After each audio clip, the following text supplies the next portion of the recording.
Board meeting of December 11th, 2023. Will everyone please stand as together we say the Pledge of Allegiance.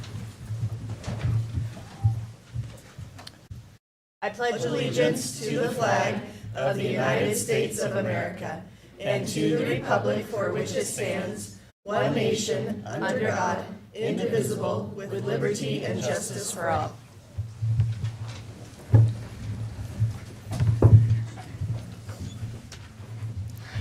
I'd like to introduce our participants for this evening. Starting at my far right is Miss Marianne Southwick, Clerk of the Board, Dr. Sean Hawker, our Superintendent.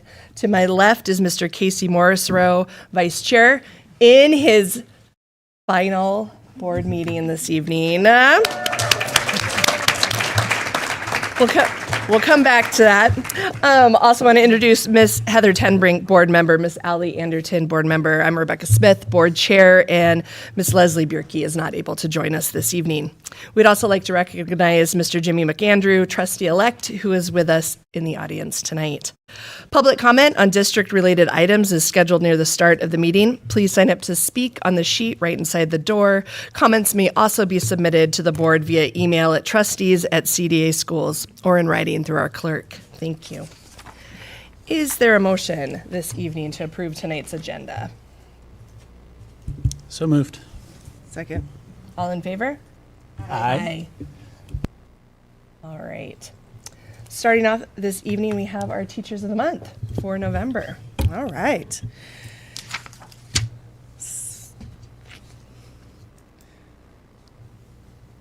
Oh, that doesn't look like the right one. There it is. All right, so for the month of November, our high school teacher of the month was Tammy Wallace. She is a science teacher at Lake City High School. Her principal says she is truly gifted at creating a culture of learning in her classes where students feel safe, supported, and valued. She works tirelessly ensuring that all her students discover their love for science. She is incredibly passionate about science, and she shares with her students all the wonder and discovery science has to offer. So congratulations to Mrs. Wallace. At the middle school level, our teacher of the month was Nicole Elliott. She's an 8th grade science teacher at Woodland Middle School. Her principal says Nicole consistently goes above and beyond with her students and with colleagues. She is a fantastic problem solver, is very consistent in word and deed, and takes a pragmatic, fair-minded approach. Congratulations to Miss Elliott. And then this month, we had 2 elementary teachers of the month. So the first one is Shani Mance. She's a K-2 special education teacher at Bryan Elementary. Her principal said she is helping us problem solve, structure, and support our special education program in order to best serve students. Our teachers are feeling supported, our students are being provided excellent services, and our community is appreciating the dedication, skill, and enthusiasm that she brings. And then our second elementary teacher of the month for the month of November was Brianna Schrader. She's a special education teacher at the Coeur d'Alene Early Learning Center. And her colleagues say she is always willing to collaborate and problem solve any situation that arises. In addition, she is always volunteering her time when she is not teaching to help support other classrooms when we are down staff. She embraces all students into her classroom and provides differentiation based on their needs and ability levels. So congratulations to those teachers, and we're grateful for all the teachers that serve in our district, as well as a shout out to our bus drivers who are driving in the snow. I guess they're snow drivers right now. And also our grounds and maintenance crew that spend a lot of their time clearing snow for us this time of year. So congratulations and thank you to everyone.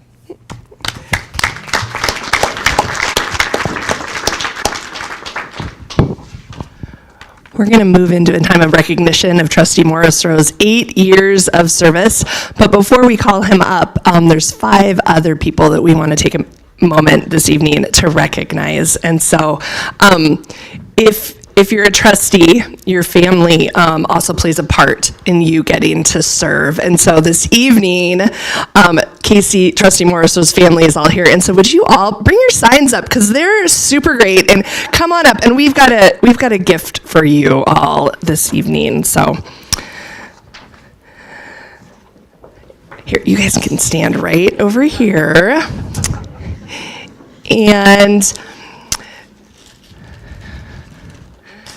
And so we've actually got flowers for all of you.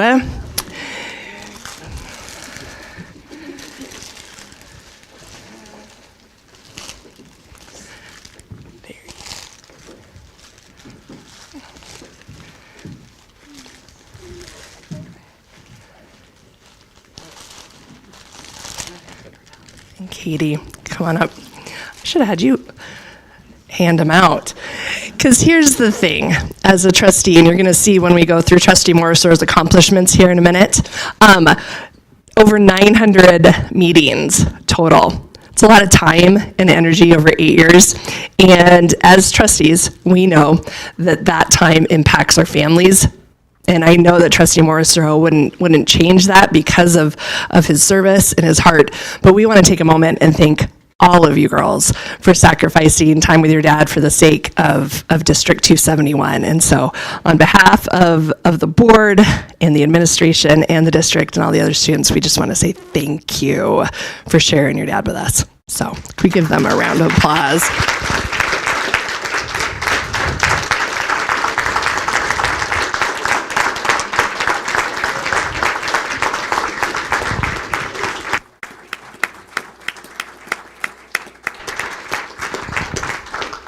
We appreciate each of you so much. All right. We're going to talk about your dad now here for a second, okay? So you can watch, and then we'll come back and you can have another picture here in just a sec. Let me get my list here. All right. It's always weird to be on this side of the dais, but we want to celebrate this evening 8 years of service, and there's a lot that goes into being a trustee. And so if you look up here, we kind of summarized just the things, and then in a minute we'll talk about the heart that goes in behind being a trustee. So this is the list. It is not a conclusive list. Trustee Morrisoro, you have served as board chair for many years, 3 superintendent searches. You've been a key player in board development policy and development. You've reviewed hundreds of district policy and procedural changes. It's a lot. You've attended 102 regular board meetings and numerous appointments, tours, etc. over 8 years, which is over 925 meetings total. I kind of did the math, and it's like living in this room just for regular board meetings for like a week straight. And so if you were to add it up, that's a little bit of time. You've served as the board's primary contact during several bond and levy campaigns. You've provided steady leadership through the COVID pandemic. You've facilitated district boundary adjustments with Lakeland and Post Falls school districts. You've been the board liaison in teacher contract negotiations for 6+ years. Long range planning committee member and vice chair, leader in the district's strategic land sale acquisition. Together, through your leadership, we've acquired over 60+ acres for District 271. You're a strong supporter of building maintenance, renovation, and new construction. Under your leadership, we completed Lakes Middle School and built Nexa. You're a fierce advocate for mental health resources, and I know as I've sat beside you that those that we have lost over the years are never far from your mind and your heart. You navigated the Boys and Girls Club partnership that made Lakes Middle School possible. You oversaw the addition of 20 high school classrooms, 12 at Lake City High School and 8 at CHS. You're a strong proponent of high-quality teaching and learning, student outcomes, and the teaching framework. You affirmed and supported forming SAG. But here's the thing. Trustee Morrisoro, it has been a privilege and an honor to get to serve with you the last 4 years. Theodore Roosevelt, in his speech, The Man in the Arena, has a significant part in that speech that says, it's not the critic who counts, not the man who points out how the strong person stumbles or where the doer of deeds could have done them better, but the credit belongs to the man who is actually in the arena. And sometimes being a trustee is kind of like being in the arena. And being in the arena, as that speech goes on, requires that person spends themselves on a worthy cause. And Coeur d'Alene School District 271 is a worthy cause.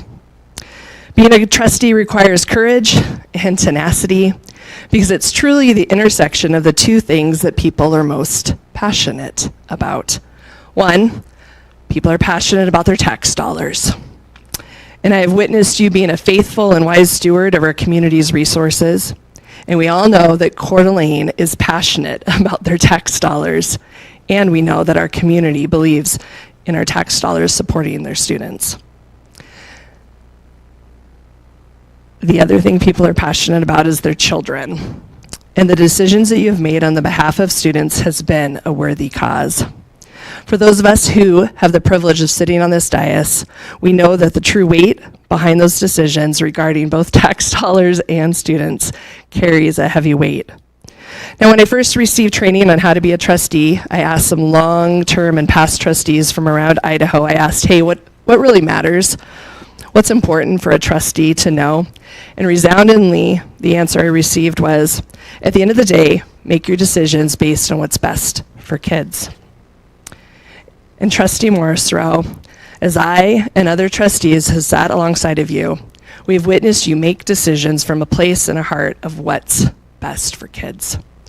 So on behalf of the Board of Trustees, both current and past, and on behalf of District 271 parents, admin, teachers, and staff, and on behalf of our community, and especially on behalf of our students, most of who have no idea what a Board of Trustees is, thank you. Thank you for your servant leadership. Thank you for being in the arena. Thank you for your service. And most importantly, thank you for showing up for kids.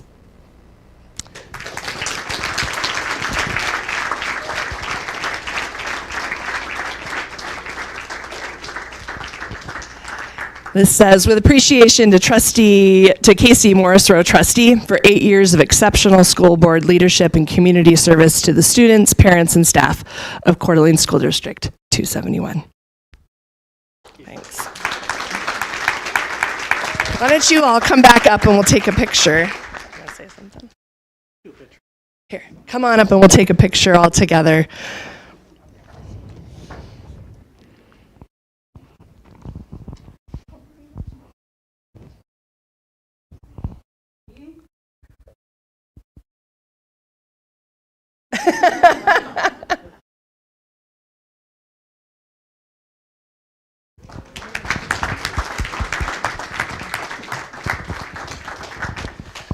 Well, thank you all.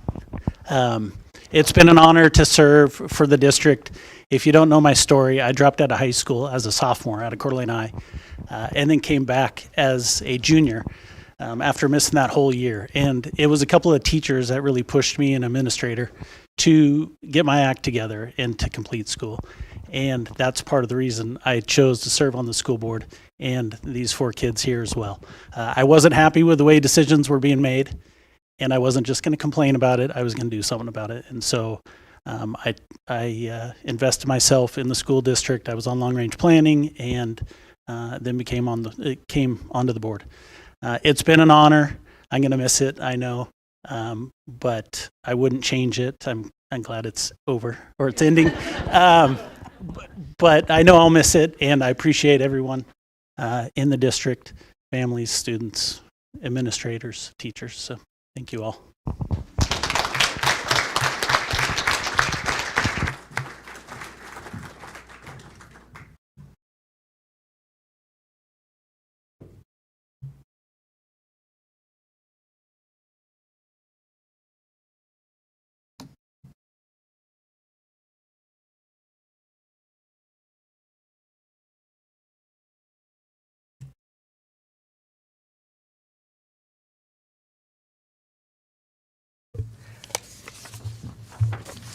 Next up, we're going to hear from our high school student body reports. And first up, we have Venture High School.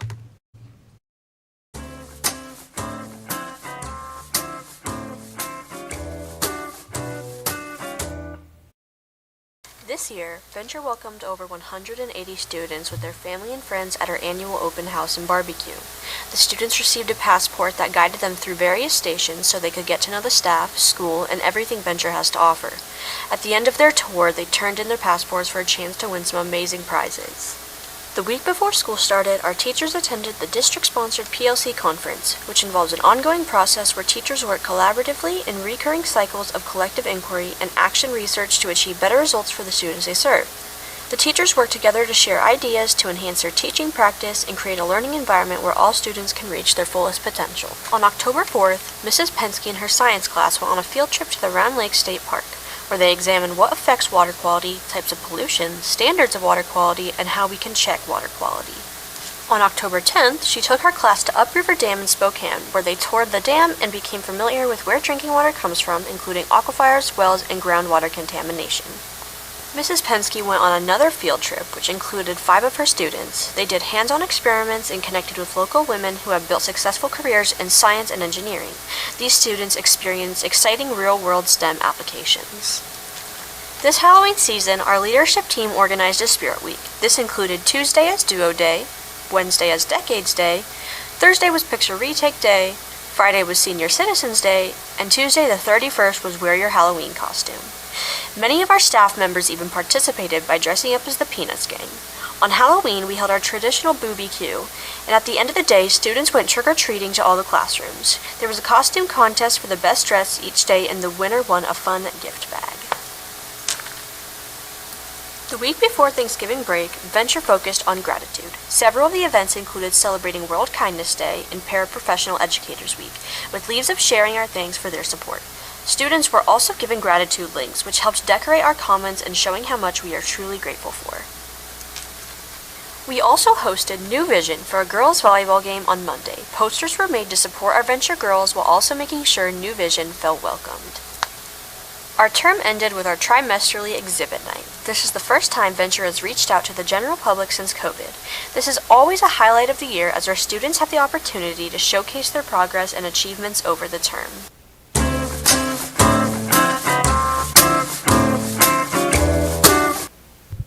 Thank you, Venture. Next up, we have Lake City High School.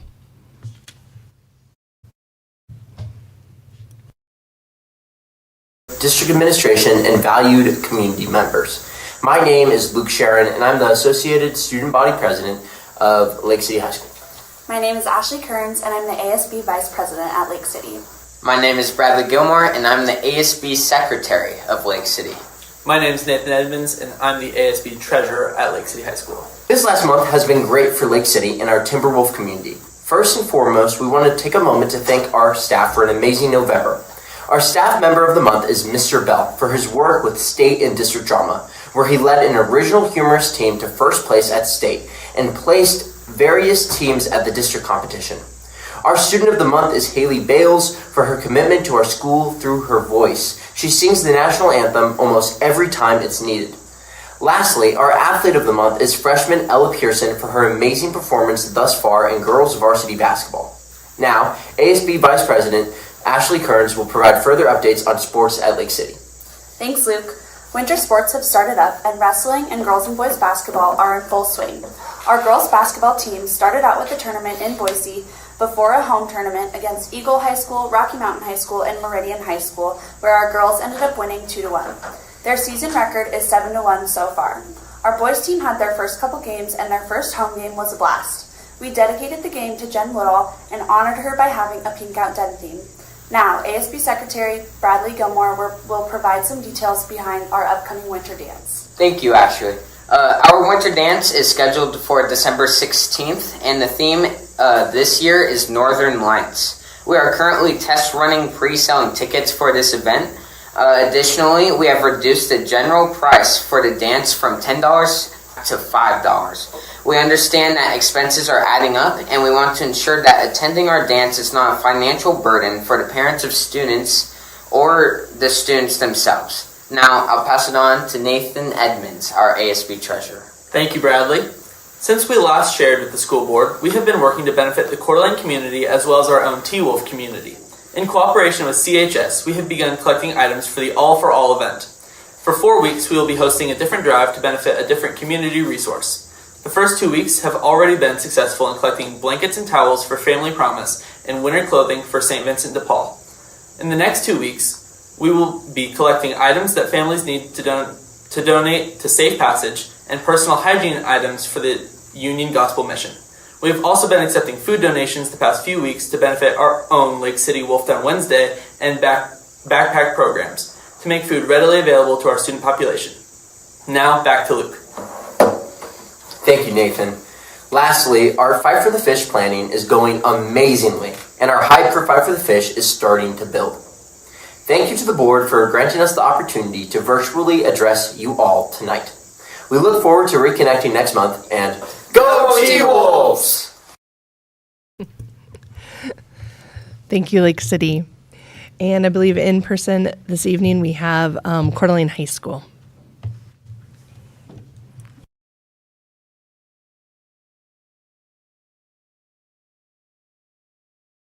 Good evening, esteemed board chair, honorable trustees, Superintendent Hawker, district employees, and valued community members. I'm Andy Jane Howard, Coeur d'Alene High School's ASB president, and joining me this evening is Coeur d'Alene High School's ASB vice president, Eden Stevens, ASB secretary, Jenny Elliott, and ASB spirit leader, Maya Louder. We're grateful to be here in person tonight, and we wanted to apologize for the technical difficulties we've had in our past couple of videos, and we're hoping everything runs a little smoother tonight. November has been super successful for our Viking athletes, mathletes, and in a category that doesn't quite rhyme, our drama department. Our drama department returned home as the state runner-up, and we're incredibly proud of their hard work in representing CHS at state. Hello, I am Coeur d'Alene High School's ASB Vice President, Eden, and our DECA students have been very busy within the past month. On November 29th, they competed in the regional DECA competition, and 76 of our students competed, and 31 of those placed in their event, which is super cool. And now all the students are studying for their tests and preparing for their role plays and projects, which will be presented at the state competition on February 26th. And last week, our DECA blood drive managers were super busy because we had our annual blood drive with Vitalant, and we exceeded our goal of over 100 registered donors, and that means that we saved approximately 276 lives, which is so cool. And it was really great to see all the students donating their blood and caring about the community. So thank you for anyone who donated. Hi, I'm Jenny Elliott, the ASB secretary at Coeur d'Alene High School, and we have only 32 days left until Fight for the Fish, so we're in full swing for preparation. We've communicated a lot with our community and have gotten a bunch of donations and are very excited to have our community involved with that. We also started a new club called Star Wars Club to correlate with our theme for Fight for the Fish. We also have the girls basketball, who defeated Moscow last Thursday with the score of 68-47. And then our boys varsity basketball hosted Sandpoint last Tuesday, winning 83-46. And the girls have a game tomorrow night, and the boys have a game this upcoming Saturday. And then on Sunday, both the teams leave for Las Vegas for a tournament. So we're really excited for that, and are just really excited for Fight for the Fish, too.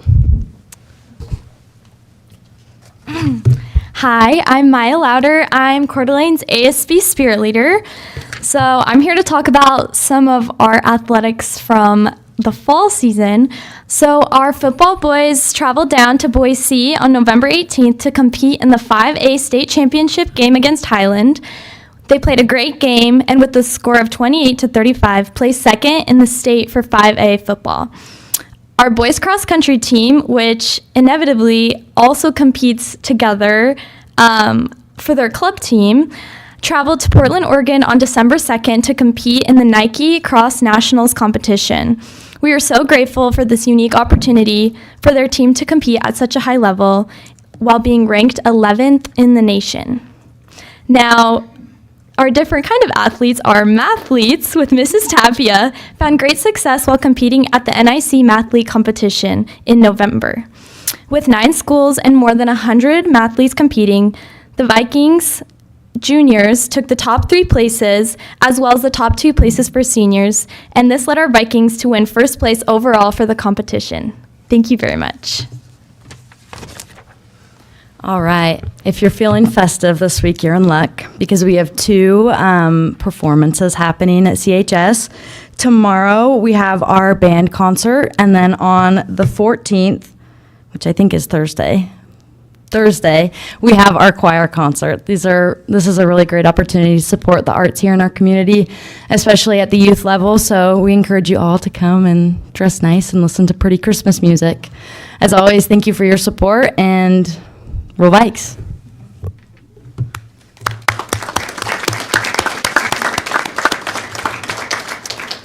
Thank you, Coeur d'Alene High School. Next on our agenda, we have our student advisory group and reports, and we look forward to hearing what's going on. Thank you.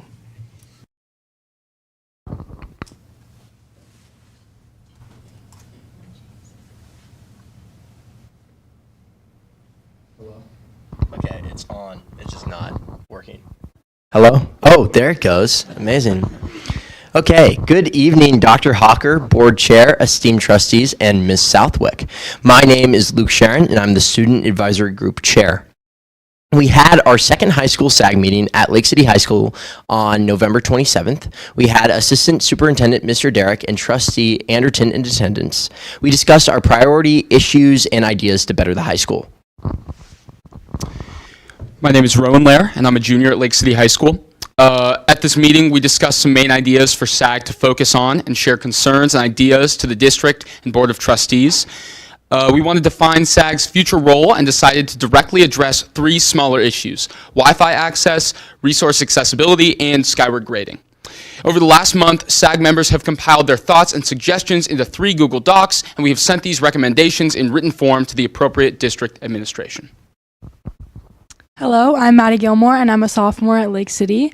What we decided last meeting is that we'll continue addressing smaller issues while exploring some larger long-term focuses for the year. The 2 long-term focuses we discussed last meeting were environment and security. We eagerly anticipate collaboration with the Board of Trustees, District Administration, and Building Administration. All right, thank you for listening to student ideas from the high school representatives. We will now hear from the middle school representative, Elizabeth.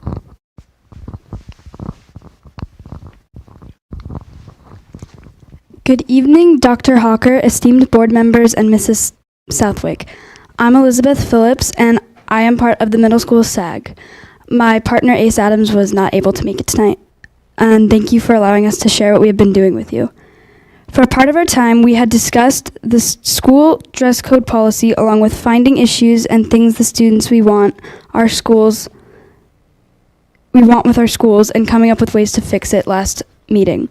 We thought we could use more school pride, so my group, consisting of Kendall Camerata, Catherine or Kat Baker, who was here last month, and Knowlton Nelson and I all decided that we should do more events like assemblies and school events.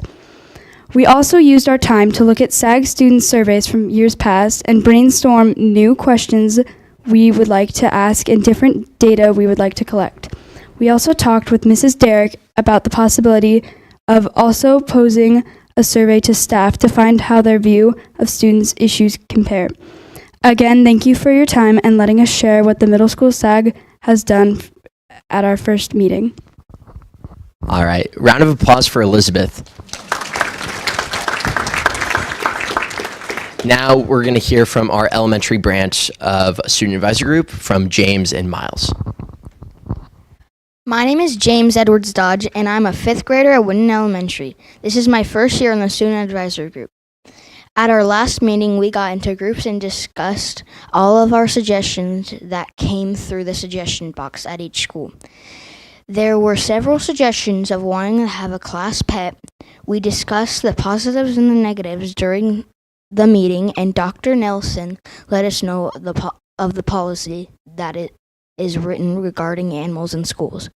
At our next meeting, we will look at the policy, and we are hoping that maybe Blue, our district support animal, would be able to join us at our next SAG meeting. We will also look at the district policy regarding it, so we will be more familiar with the guidelines. We also discussed school lunches and wanting more time to eat and more time for recess, which seems to be a common suggestion throughout the elementary schools. Mr. Babb will be contacting our new nutrition director, Mrs. Freeman, to see if she would be able to come to our next meeting and chat with us. Thank you so much for listening, and if you have any questions, please let us know. Hello, Dr. Hawker, Chair Smith, Miss Southwick, and the board members. My name is Miles Hawes, and I'm a 5th grader at Winton Elementary, like James. This is also my first year at SAG. The other things that we discussed at our SAG meeting was having ALP classes in science. How cool would that be? The suggestion came up a few schools, and we already liked the idea, and we are going to talk about it at our next SAG meeting on December 14th. We talked about how we all shared information with our schools and how we will continue and listen a listening ear and those students who want to have voices heard.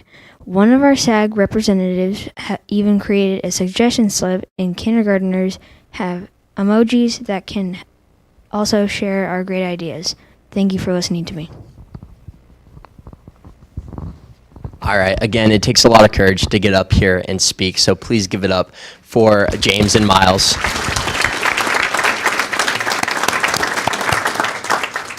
So thank you, board, for allowing us to share our work with you. We are happy to take any questions from the board at this time.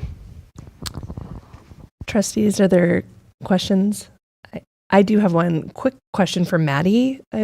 Maddie, I believe you mentioned environment. What could you expand on that just a little bit so we know what to kind of expect from maybe your work? Yeah, so we attached, we don't have a proposal for that. Oh, that's a long. Sure. I'm going to have Luke talk on that. He knows more about it than I do. Okay. So at the last meeting, we discussed some long-term goals that we could potentially focus on throughout the year while continuing to focus on like the 3 short-term goals that we'll keep on cycling through. When it comes to environment, Rowan brought it up and he's here today, and so maybe if he wants to talk a little bit more, he can. But that was a little bit just talking about looking into like grants for solar panels or suggesting those kind of things on making our facilities more environmentally friendly. Yeah, I think that sums it up pretty well. Just looking for any ways we can make our schools greener, because that was something a lot of students had shown interest in, and in the past there was some stuff we had done, so it was just a long-term goal that we were looking at. Great, terrific. Any additional questions, trustees? I know for all of SAG, we really appreciate you all being here. We're looking forward. We're working together with advisors and yourselves to hopefully do kind of a workshop soon to touch base on SAG and the work that's been doing, that we have been doing, and what we can continue to do together in the future. So thank you all for being here.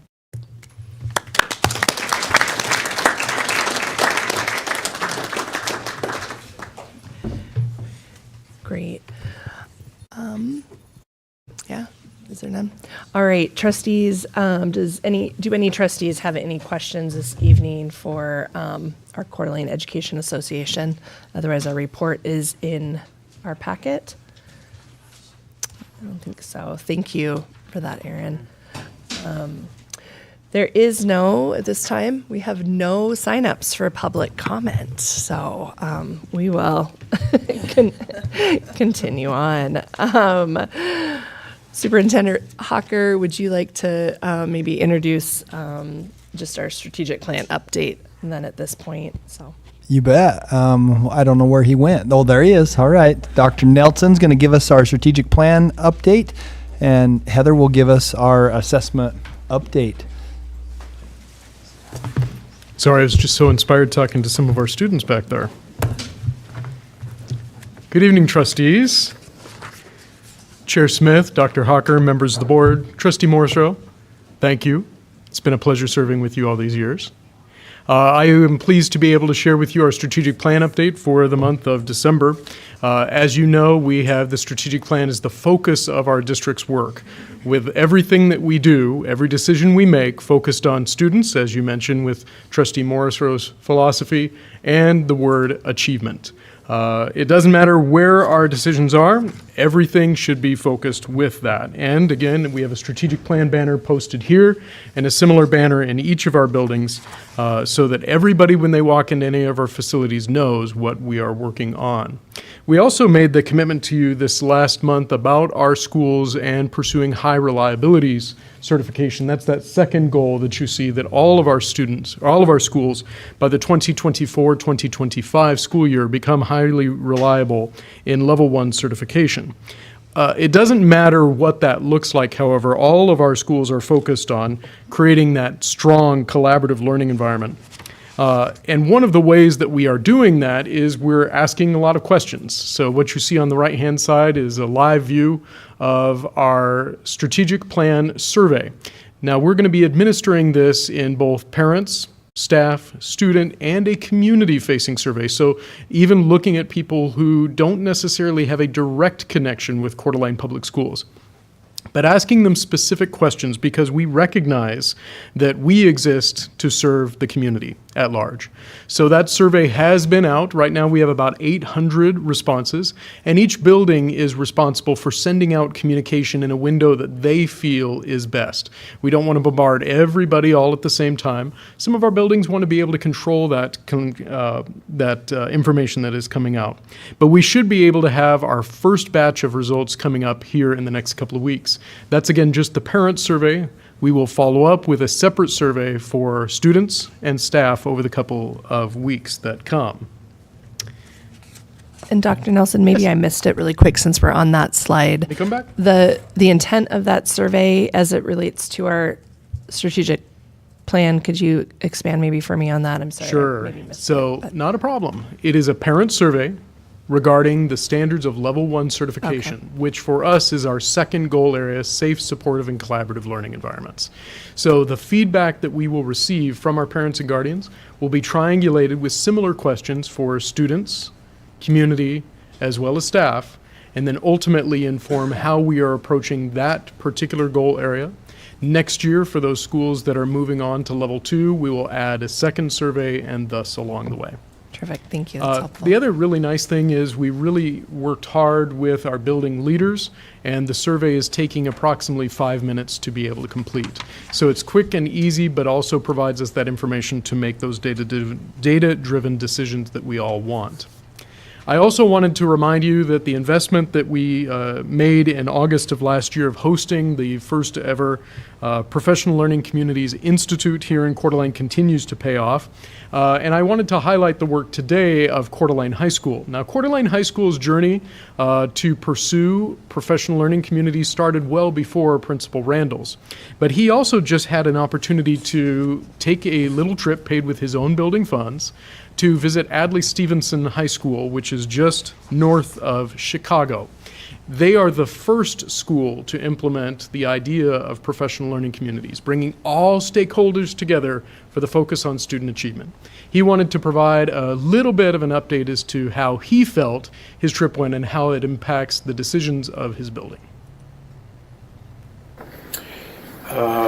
We are at a point at Coeur d'Alene High School where some of the departments have the common formative assessments. They've completely embraced the PLC process. They're looking at data, and other departments just aren't there yet. And it's kind of been start and stop, but really in the past 3 or 4 years, I think it's been much more consistent, and the district-wide dedication to the PLC process, I believe, is really going to grease those wheels and get this, get the school moving, all schools moving in the right direction. And when you see what that looks like as a finished product, not necessarily a finished product, but at least a product that is much more along in that process, like I did at Adlai Stevenson, it's pretty inspiring. 4,600 kids in a system that is based truly on the 4 PLC questions and all the wraparound services they're able to add once those 4 questions are being addressed. It's impressive to see. They, anywhere from that built-in intervention time which really serves one of those critical questions about what are we going to do if a student doesn't understand or cannot demonstrate proficiency yet, they have that intervention time built in. Then they have those other layers. They have how do we onboard students and teachers into this culture? And they have been very deliberate in those processes. So they have a freshman mentoring program that is robust and impressive, and they have an onboarding process for new teachers. There is, this is truly a team effort in that building, and when you see what happens, and you can go online and see the data that Adlai Stevenson produces, and it is unswerving. It's an impressive school that has truly embraced that PLC process and really provides a glimpse, at least for me, provided a glimpse of what's possible. And certainly that is something that we aspire to here at Coeur d'Alene High School. Well, and you can see the difference that 40 years makes too. That Stevenson High School is now the leader in this work, and it was actually the principal at that time is now considered the godfather of the process.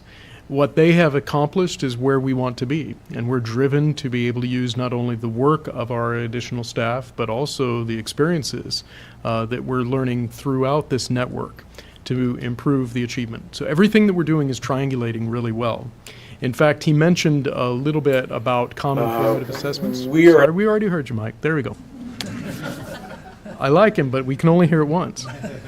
This morning, through the leadership also of Mr. Derrick and our secondary teams, we hosted cross-district collaboration this morning, and Mr. Randall's talked a lot about identifying our essentials, staying true to what we know kids should be able to do by the end of each year, and then providing a guaranteed and viable curriculum, providing interventions. Mr. Derrick has worked with his teams. We are actually building intervention time into several of our building schedules because of this work, so that when we identify a student's needs, we can stop, we can provide them additional support, and we can get them back on track as quickly as possible. We're no longer going to be pacified by somebody just saying, I don't get it. We're also building common formative assessments so that even like this morning in our high school classrooms, with all of our high school teachers there, we can all look at the same data and say, gosh, your kids are doing amazing. What are you doing? Because your kids are rocking it. My kids are good, but what are the things that I can do? It's a reliance upon each other and building a culture where every kid will be successful. And then identifying them against common assessment values called proficiency scales. It's all coming together. Also, through the leadership of Mrs. Grotman and her instructional coaching team, you can see this last week we hosted a variety of academies throughout. The pictures that you're seeing represent staff in English language arts, science, social studies, and mathematics, who were here doing all kinds of different work, but basically building consensus about what we want to see in our core content areas. The conversations have been extraordinarily rich and resulted in things that you see up on the screen, reviewing data, adjusting practices, sharing ideas, goal setting, things that would have been done in isolation before.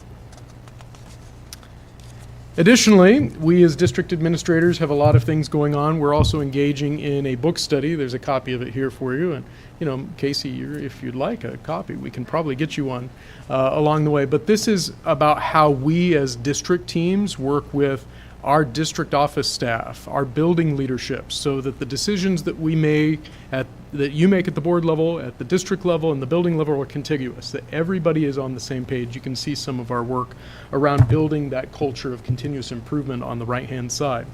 Also, through the leadership of Frank Mayer and our special education team, we're on Chapter 3 of this book, which also focuses on how we do the same for our students in special programming. So lots of things going on along the way. That's evidenced in our Gantt chart if you haven't had a chance to take a look at it. Currently 51 total tasks that are active up there for anybody in this community to be able to take a look at. You can navigate to cdaschools.org/strategic plan, and it's right down toward the very bottom. 7 tasks so far have been completed, 3 tasks coming up, including communications plans. You can see that listed under Goal 3 there. Mrs. Bales has been working hard on both an internal and external communications plan, which we'll have to be able to present to you in draft form shortly. We still have a lot of tasks that are still 25 years complete, or 25% complete, but this is a 5-year strategic plan. This is always going to be something that we're going to add to along the way, even when we feel like we're really making progress. Thank you for the opportunity to be able to present this update to you. What questions can I answer? Thank you, Dr. Nelson. Questions? Yeah, appreciate the update. It's great to have this in front of us every month, just as together we work this work. So thank you.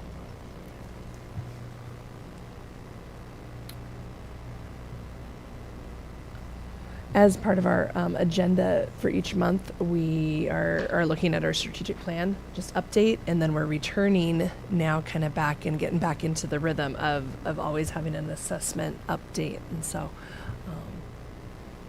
that is next. Welcome, Heather.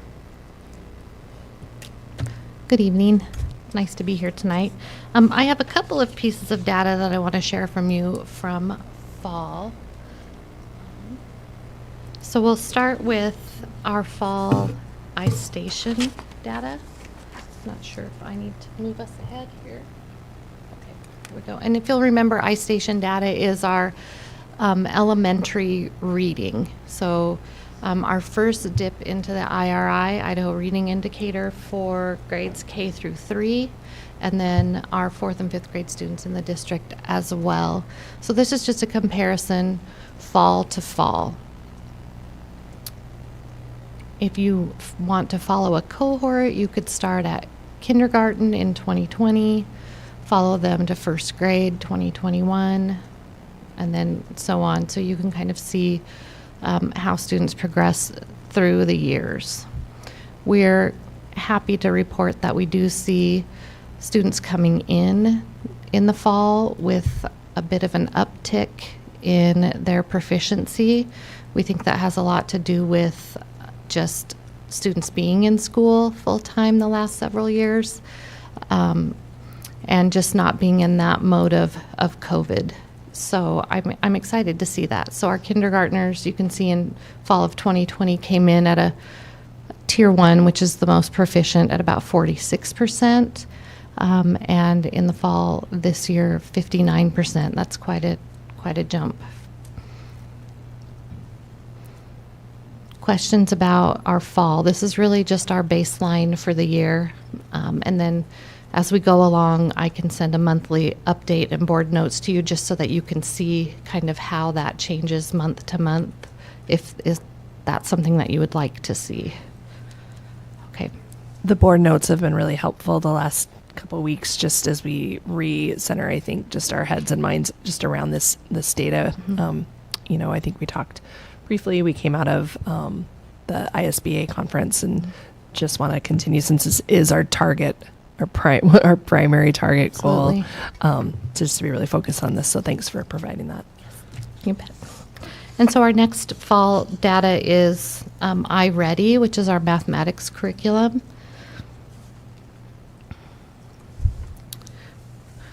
We're seeing it look pretty similar.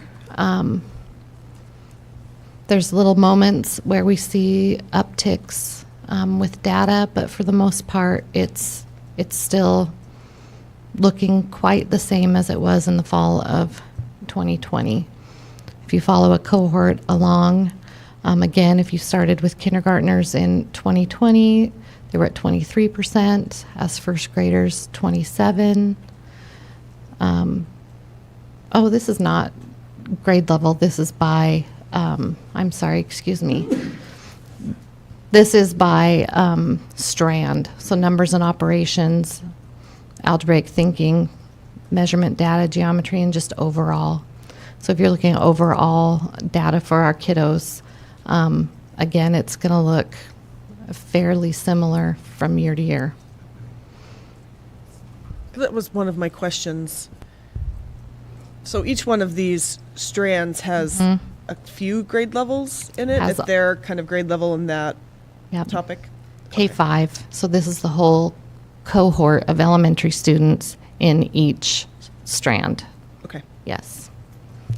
And as a reminder, I what you want to see is your tier 1% going upwards from year to year, but your tier 2 and 3 hopefully going down as more students move into tier 1. So just that's the comparison that you want to see there.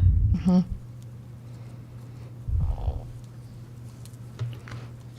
Questions or thoughts or things that you'd like to see differently in, I can send in board notes this week.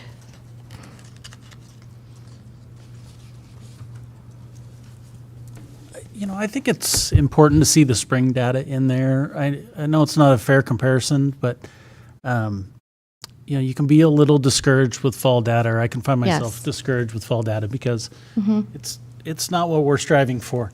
And I think for the general person maybe looking at it, you would be pretty disappointed. But we know there's huge growth through the year, and then there's a fall off during the summer slide, I think is what they refer to it as. So I think that's important to see. I always find the spring data comparison more meaningful than the fall. It is, and it is nice to see that mid-year point too, which I'll report on as well. So if we take a look at when the estimated data is available, and my draft of what I think would be helpful reporting out at board meetings versus things that could possibly be in board notes. If we take a look at that, I think you have that in your packet as well. And Heather, if there's things that jump out as the person who is hanging in the data, I know myself, I appreciate, pull our attention to the good, the bad, and the pay attention to stuff. Sure. And so please feel free just to do that. That helps draw my attention to what I should also be looking for. Yeah. So, and I think it's helpful to see month over month as well, just so you could kind of see how are we progressing. I agree with Casey, fall data it can be discouraging a little bit, but I think we have to remember that that is just our baseline. That's where we're starting. It tells our teachers where we need to go, what areas that are needing to be worked on the most. And I don't know, I think most of them look at it as an opportunity to see where we can get. But yes, I agree. It can be a little discouraging at first, but I think it's really fun to see how that changes over time. So on my estimated... Heather? Yes, ma'am. I'm sorry. Sorry, I just thought of another. For the fall data, so like when we're looking like at fifth graders, or well, in this case it's, but yeah. Is it the same questions in fall and spring of fifth grade? Like, so this is testing them on things from fourth grade. This test is a diagnostic that is I mean, I guess I don't mean same computer questions, but adaptive. So there's two different ways you can assess kids. Benchmarks, that's the word I'm looking for. There's a way to assess them where all kids in the whole grade level get these 10 questions, right? It doesn't matter what their skill level is. These are our 10 fifth grade questions. We all get them and we score them against each other, and then we can come up with, right? And that's nice sometimes because you can really hone in on something that you might notice a whole group doesn't understand. So that's one way that we can test students. Another way that we test them is computer adaptive, which is what this is. So as a student is successful with a question, then the level of difficulty goes up and up and up until they kind of flatten out and get up a rank. Or conversely, if they hop into a grade level question and they're struggling with it, then the computer will adapt that question back and down to where the student is successful and then give them a score there. What's good about that is we're being responsive to all kids. So teachers can look at groupings of students. These students need this, these students are excelling here, and how do they provide intervention for them that's either catching them up on some skills that are lagging or enriching them if they're students who already know. So there's two ways to assess. So when they're assigned the rank, tier 1, tier 2, tier 3, so at this point, does this mean in this fall, 24% of our kids knew what they need to know about number and operations for the grade that they're in? At that time of the year. At that time of the year. So it is normed to fall versus, okay, Yep. thanks. Yes. Other questions? Okay. So the estimated data availability and board presentation calendar is the next thing that is in your packet from me. And I just really looked at what are things that we can follow throughout the year versus some things that are just sort of 1 or 2 time pieces of data. So if you look at, and I'm not sure if I can.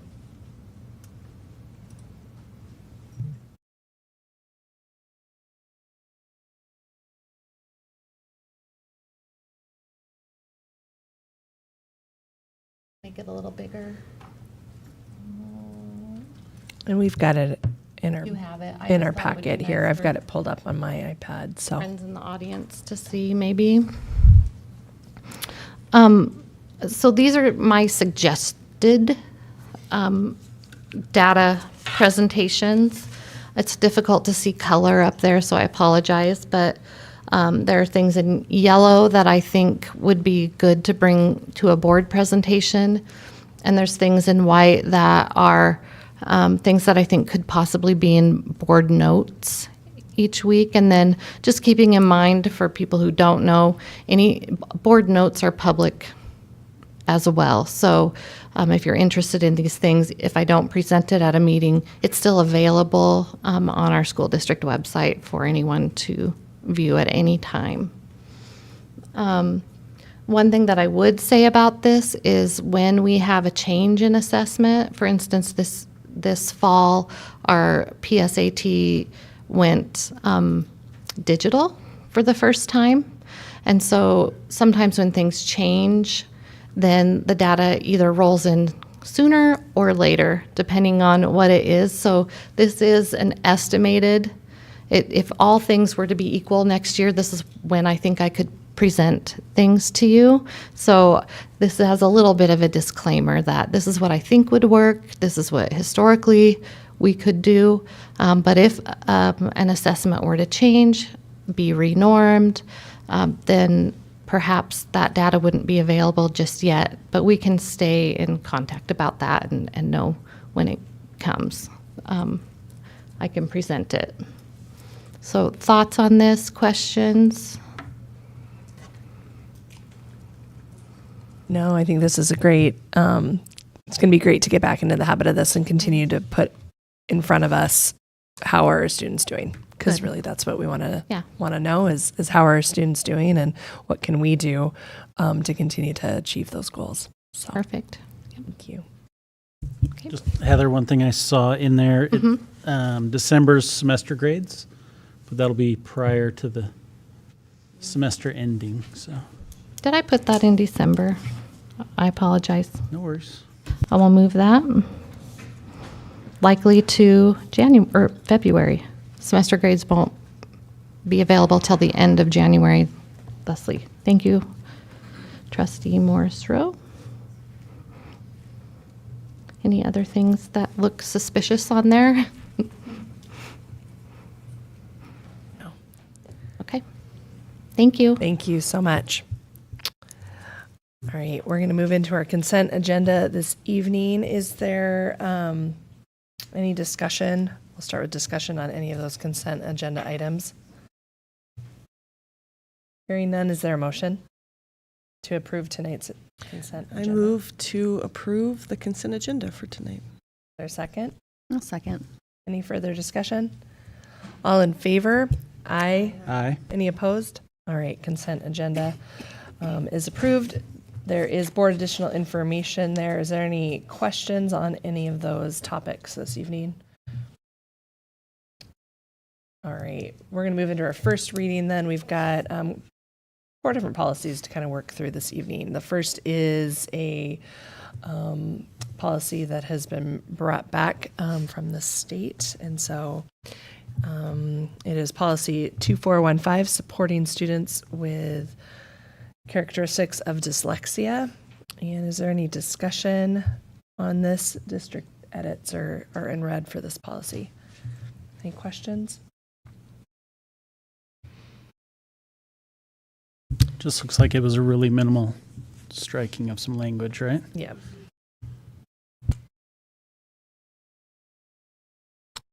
And so our practice is typically, even though it is kind of a required policy, it is typical just to push this out for the next month, just to bring notice to it for the public. So is there any sort of motion? There's 2 written motions there for this evening. I would say since this is a policy we recently created and we're just striking a couple of words at the end of it that say 2023-2024 school year, that it would be okay and appropriate to just approve now if we're so inclined. I know we don't always do that. Usually it's legal stuff that we do that for, but it's kind of almost a proof edit type correction to me. That. Right. Trustee Morse, do you want to go ahead and Sure. make that motion then? So I would move to approve policy 2415, supporting students with characteristics of dyslexia as presented and written. Is there a second? Any further discussion? All in favor? Aye. Opposed? All right, we will approve that policy 2415. We'll move on then to policy 3518, which is a new required policy from ISBA regarding naloxone. Am I saying that correctly? At school. And so this is a new recommended policy.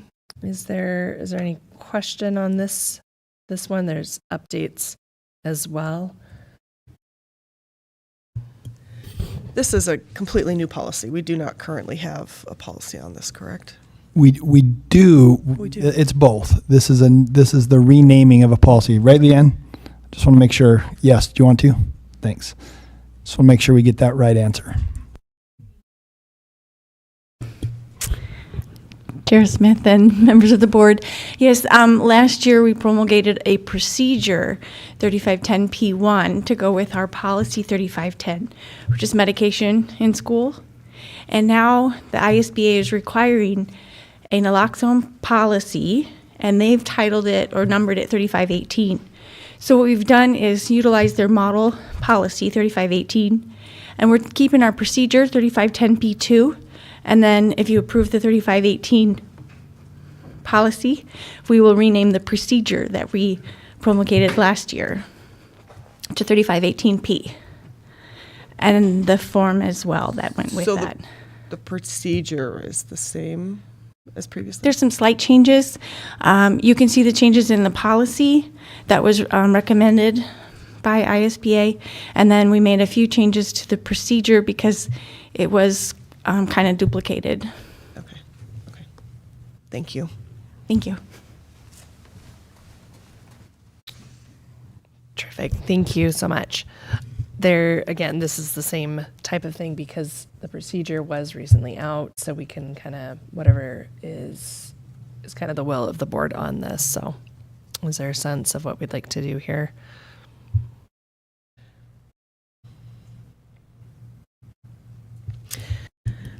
I lean toward putting it out to the public. Just people are aware of it, and and that's kind of our standard operation deal. So I know we're not required to, but we generally do. So yep.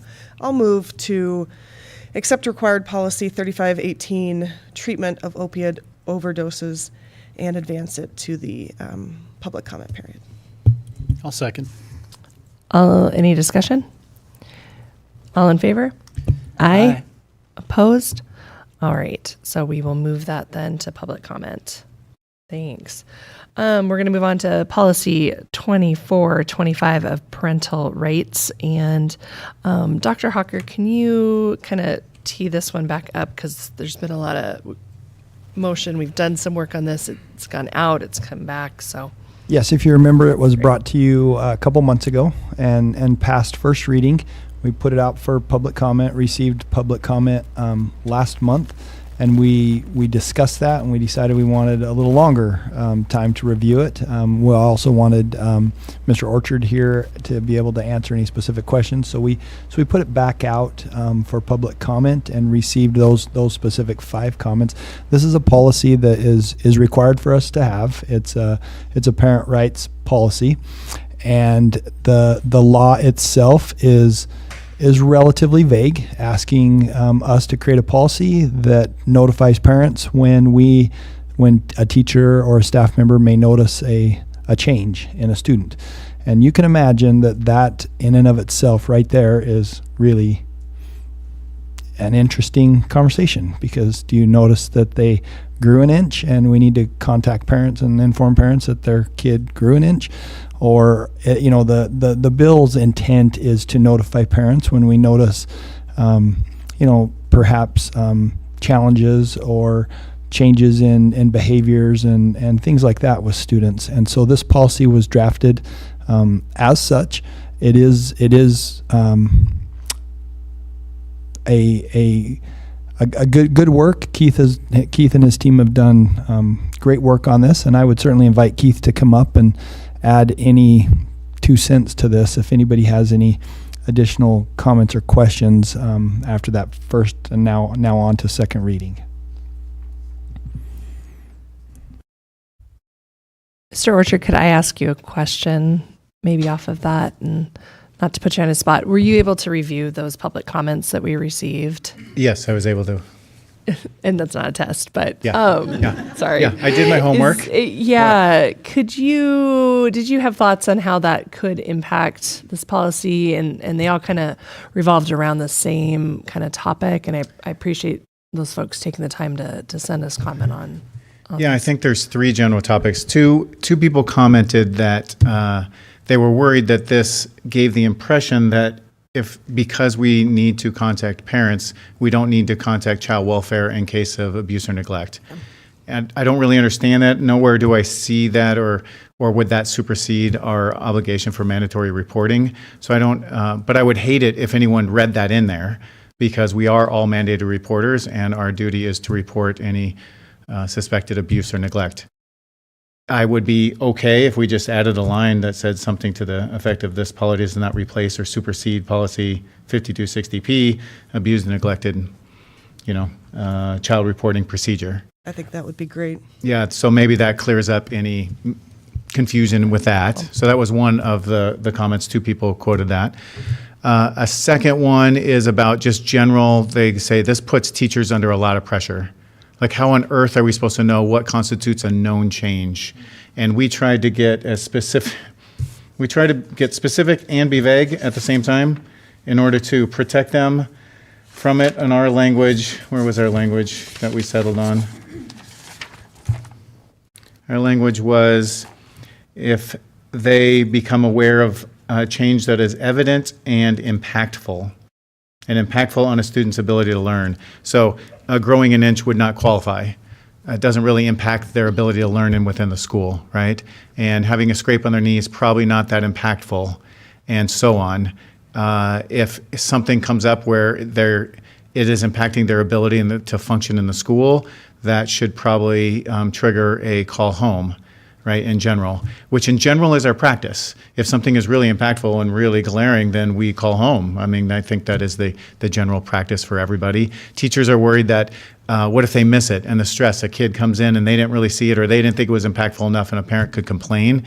That's worrisome, And the whole bill, it just says a known change, which does not give us any guidance to how we could possibly define that in the chaos of school and all the things that students give to us and seeing hundreds of kids per day.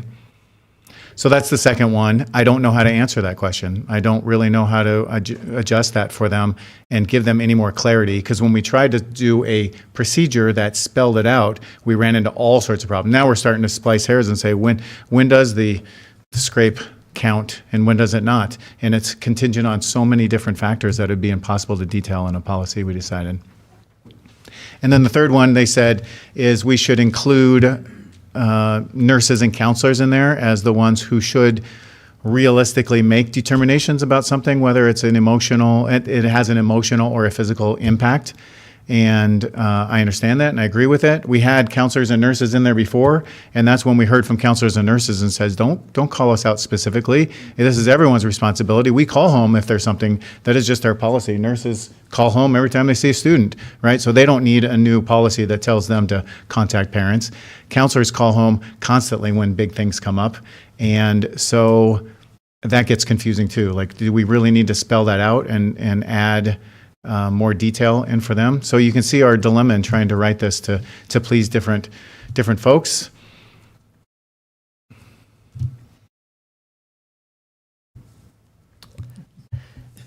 Absolutely. Absolutely. And I think we saw that when we had it up before. Yeah. And so really, policies to give us as much guidance as possible and then still rely on everyone to watch out for kids. So, I think when it comes to a policy like this, you can't be specific. You need to be somewhat vague because you can't write a policy for every situation. And I think the more specificity you put into it, probably the more pressure you're putting on people. To me, this policy, one, it's a state requirement. Two, it's really reaffirming what is a best practice and what's commonly practiced in the district, which is if you have a concern about a child, you contact their family, right? It's putting it into policy, something that teachers have done for hundreds of years. And so, I think it's going to be vague because you're not going to write a policy for every situation. I appreciate the edit that you suggested, and I would be okay moving forward with that addition. terrific. Would you like to make a motion with that additional statement? Are we ready for that? Okay. There's probably a motion here, but let's see. So I'd make a motion to approve policy 2425, parents' rights, as presented with the addition of Mr. Orchard's suggestion about mandatory reporting. And I don't know if you had that written down Well, I have for it. Mary Ann, or I have it maybe we scratched can out. get it to her. But we should, Or we'll fine-tune double it. check it before we put it in there, right? Would you like me to read it, or you and I can just do it later? Yes, if you could reread Read it it, again, okay. please. Thanks. This policy does not replace or supersede policy 5260P, abused and neglected child reporting procedure. Do we want the P? Or just, because there is a policy too, 5260 is its own policy. Keith, is that policy or procedure? Well, the one I looked up was procedure, and there is a policy. computer's not loading, so I was unable to look up the policy real fast. We would want to reference 5260, Okay. which would be the policy. And does that have the same name? It does, yep. The Okay. P is the procedure that goes Yeah. along with. Well, but the policy. abused and neglected child reporting procedure. I was trying to spell it It's out. called abused and neglected child reporting. Perfect. Terrific. I will second that. And Mary Ann, did you get all that? All right, great. Okay, and he. Yeah, you got and he- that. Okay. I just want to make sure we have that down. Any further discussion? All right, all in favor? Then Aye. Opposed? All right, we'll move that. Thank you, Keith, you. for all your work on this and the whole Thank team. you, There's a everybody. lot of work Appreciate it. Yeah. in this. Thank you. All right, third reading then on policy 3255, student dress. Trustee Morrisroe, do you want to start on this one and kind of some work that was done then since workshop? Yeah, I'll thank you, Chair Smith. So after last week's workshop, we discussed this policy, and we had a lot of discussion around enforcement. And that evening, I thought a lot about it, I guess, and had some concerns with kind of the vagueness of it. And I know we tightened it up some, but that next morning, I believe Tuesday, or maybe it was Wednesday, I worked with Mr. Derrick, Principal Lilliquist at Canfield, and Luke Sharon jumped in there too. And just kind of walked through maybe a different option on enforcement that gave a little more specificity, in my opinion, removed some of the redundancy, and I think it was Trustee Bierke talked about, interpret and implementation. It said that a lot in option A.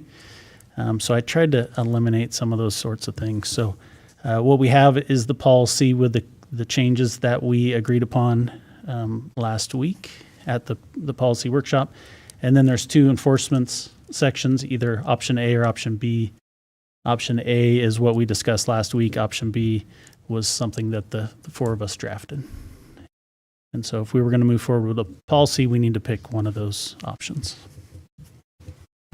I did get get a few comments from Trustee Bierke before she left, since she wasn't able to attend.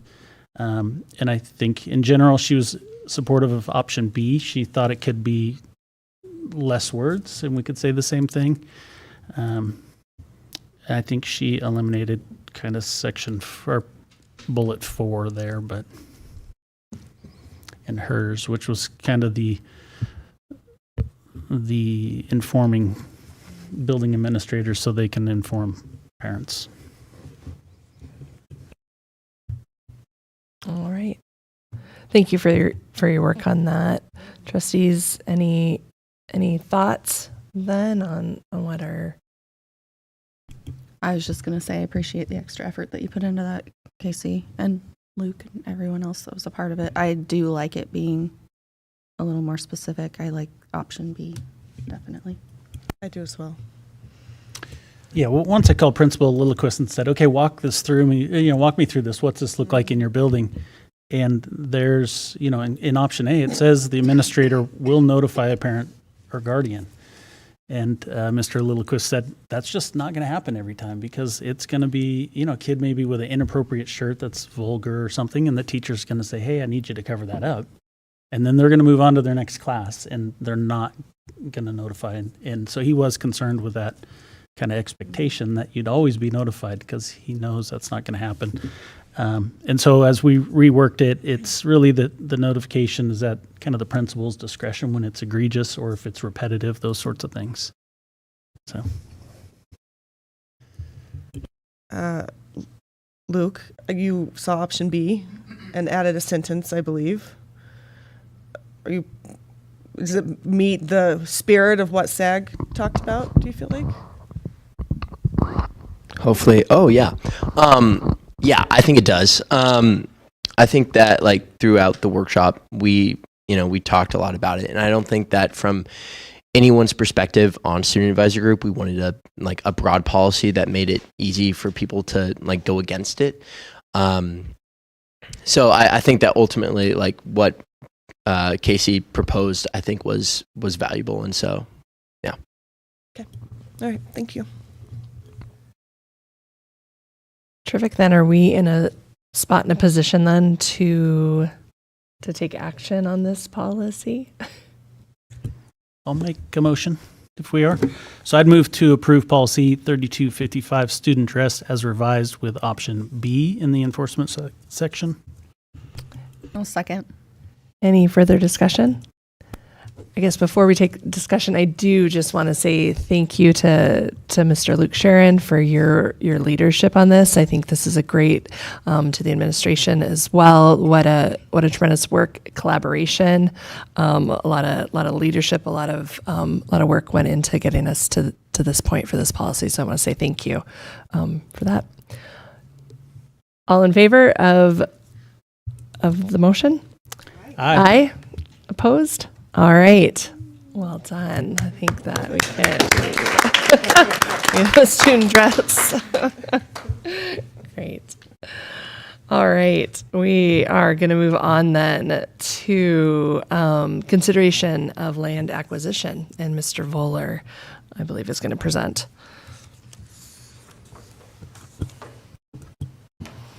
Good evening, Chair Smith, members of the board. Casey, congratulations and thank you for your many years of service. Very much appreciated. And you've done an outstanding job for the district, and it'll be hard to replace you.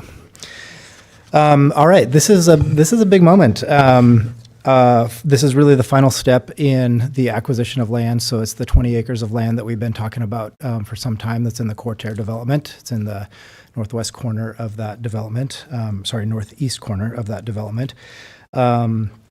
And really, the board approved, just as a reminder for the public that are listening, at the last board meeting, we presented a purchase and sale agreement that the board unanimously approved.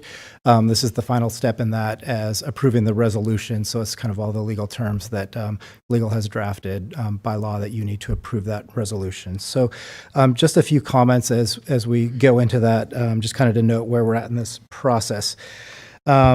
So the purchase and sale agreement, the price that has been accepted with that is $4,356,871.43. And the purchase and sale agreement includes an obligation for the developer to complete infrastructure, including roads, sewer, water, and curbs and sidewalk to that property. Part of the resolution also includes an appraisal, and that appraisal is noted in the board packet and also noted in that resolution. But the property has been appraised for $4,590,000. So the district is not allowed to purchase property under the appraised value, over the appraised value. So you can see here that the deal that we've negotiated is under that appraised value. I would like to note with that, though, that this property has been appraised as vacant land. And what comes with that purchase and sale agreement is the obligation for the developer to build the roads, put sewer to the property, put water to the property, put curbs into the property, put sidewalks to the property, and all of that along Hanley Avenue and Cortair Boulevard. Hanley Avenue is about 90% done right now. They're just waiting for sidewalks and landscaping to go in, which is probably going to happen in the spring. And then Cortair Boulevard will happen in the spring as well. So the developer is obligated to do those. And so once those developments are there, this property will increase significantly in value. So just want to make that note for the public in terms of the purchase price on this.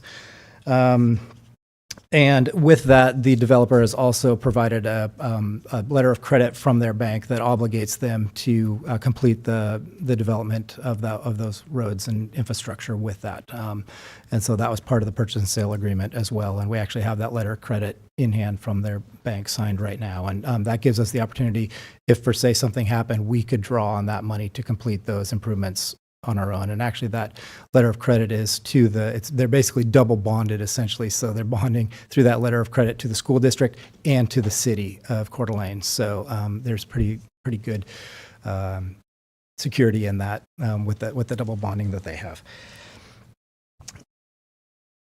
And then Mr. Voller, just secondly, in that development, they were required as part of their annexation to set aside a 10-acre parcel at a location to be determined, but somewhere in that development. Yes, in that southern. And they have to dedicate that to us at no cost. Correct. Yes. At the we will have some development obligation with that in terms of infrastructure, but the actual land value of that will be fully dedicated to the district, and that is in the development agreement with the city of Coeur d'Alene that they are required to do that. It will be in the southern portion of that development, and we don't know exactly where because they're moving from north to south as they are building out in phases of what their development is going to look like. So I think they have a rough idea. We know generally where it's going to be, but it'll be in that southern portion of that development. So yes, a 10-acre parcel for that. I would note, in terms of the opportunity for this is a unique circumstance for us to have 20 acres to be able to purchase in a development. This is the first time in a long time a developer has approached us and said, what are the needs of the district? And when they first approached us, we've been working on this for about 3 years now. Their initial idea was to dedicate a 10-acre parcel. And we said, we do need a middle school in this district as we look at our future planning and we look at the capacities of Woodland and we look at what's going to happen with the growth in that development. And we said, would you consider a 20-acre site for a middle school? And they said, yeah, we think we could do that. We would carve that out there, and then the obligation for us to purchase that became available. And as we've been planning through this, we sold the 10 acres of the soccer fields behind Hayden Meadows, and we sold the Hayden Lake School to have the finances to do this. So that's where the money is coming from for this. So I just wanted to review this for public that are listening, just so kind of they know what is going on with this. And then the last step is the appraisal that I mentioned now becomes public. That is in your board packet, but that becomes a public document as the board accepts the resolution. And so I think those are the details. And I would actually like to acknowledge Cortair. I think they've been very forward-thinking. They've been very good to work with. They've been really good at looking at locations. In fact, when they first said, the location of the 20 acres, they were going to put that on the south, we said, hey, it would make a lot more sense when you look at where Woodland is located to have a little bit more separation in there. Could we do it on the northern part of the development? They've made those changes in their master planning of their development. And so, I give them a lot of credit and, thank them for approaching the district and being very proactive in that and working with us through this process. So I think it's been a great partnership, and I think this is a big moment, and I think this is a very fitting one of your final things to consider, Casey, and the time, because I know you've worked on a lot on property acquisition, and so thanks for your work on that. So any questions for the board before you look at and consider the resolution? I guess my one question is, does that bring it to 80 acres that you've helped navigate and acquire, like with this? Like if it might, yeah, I think we were at 60. Well, we'd have the 40, we have the 7 for Nexa, we'd have this 20 and the 10 that'll come later, so. Yeah. I think sort of. Yeah. But yeah, this one's been a long time coming. I think even longer than that. I even my days on long range planning before I was on the board, there's been a need for a middle school site for a long time in our district. COVID's kind of helped hold that off a little bit, kind of what the pressure is on that, just with the change in enrollments and the way our community's evolved with less families and more retirees living here currently.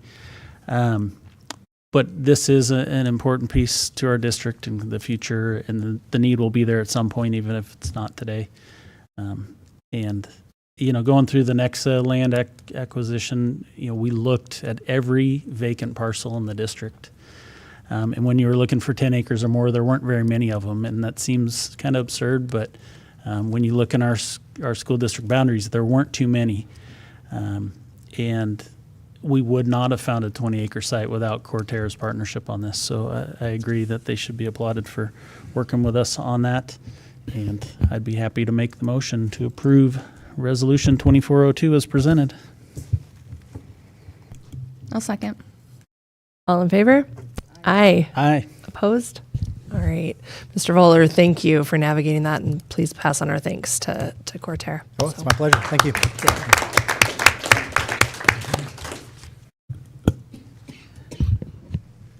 Terrific. We, one more kind of motion here. We have gone through our 2023-2024 superintendent evaluation, and we just need to make a motion here to approve the evaluation of Dr. Hucker for the 23-24 school year. In case people are wondering, we've had some changes just in schedule and how the state has kind of done that, and so we're approving that now. It is just the evaluation. We do contract and everything else in the spring. So, all right. So is there a motion? I move to approve the evaluation of Superintendent Hawker for the 23-24 school year. Is there a second? I'll second. Any further discussion? All in favor? Aye. Opposed? All right. Motion passes. And thank you, Dr. Hawker, for all your work on that and just all your work in general. So we're glad to have you here. So happy to be here.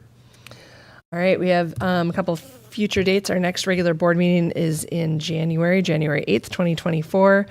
Following that, January 18th, we have a board governance training, and Marianne is working on an actual workshop on a Monday. I think it's the 22nd as well. So we're going to work on pulling that kind of together.